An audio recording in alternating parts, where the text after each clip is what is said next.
In Eastern philosophical traditions such as Taoism and Buddhism, it is deeply understood that a person's self-identity is a complex construction arising out of a myriad of co-occurring states that influence their present being. Put another way, it's the causes and conditions that surround and influence us that help construct the beliefs and opinions we hold to be true about ourselves and the world around us. How does this relate directly to narcissistic abuse or coercive control recovery? Well, here goes. Targets of pathological relational abuse often come out the other end of that experience, suffering a serious existential crisis. They can feel that they don't know which way is up anymore. They can question who they really are and worry unduly about who other people think they are.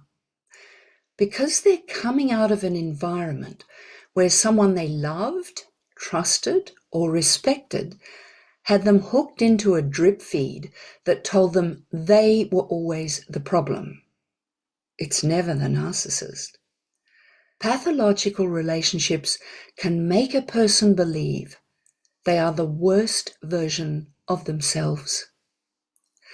They've been gaslit, lied to, lied about, conned, stolen from, for however long the narcissistic person was in their environment. Whether that environment was the workplace, a church, an intimate relationship, or a family. Toxic individuals have complex, conscious and unconscious strategies for avoiding blame, getting what they want, and always being seen to be right. They're much more complex and cunning than the same strategies formed by neurotypical or neurodiverse people. So in recovery, a target's close attention to all the causes and conditions surrounding them, the influences they're choosing to have in their lives, can make a big difference.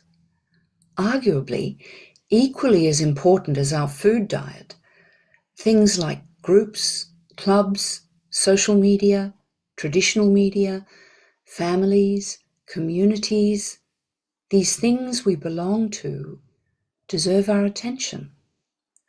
For example, survivors could ask themselves, am I coming into regular contact with other kinds of bullies or entitled, aggressive, competitive people that I just don't feel strong enough to cope with right now?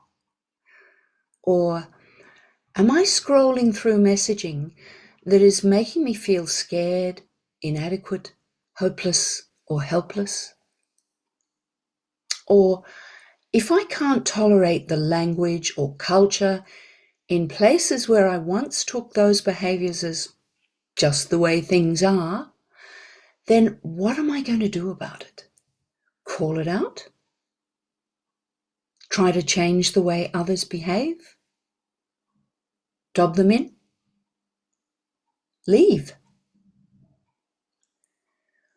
One of the hardest lessons I repeatedly see survivors learn is that we usually can't convince other people to change their behavior. Survivors have often stayed too long, wishing and hoping and praying that the person they love, respect, or trust will see the error of their ways and change. A recognition that such hope is futile with a pathological level ego can lead to a recognition that it's futile with almost every human being. We can't change others. We can only change the way we relate to others and who and what we choose to be around. Back to where this video started.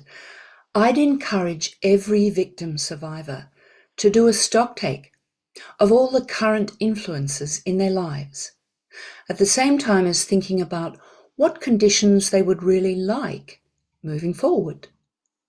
The only risk I can see in building those inventories is succumbing to the brain's natural negative bias and overthinking or over-focusing on the problems rather than the imagined solutions.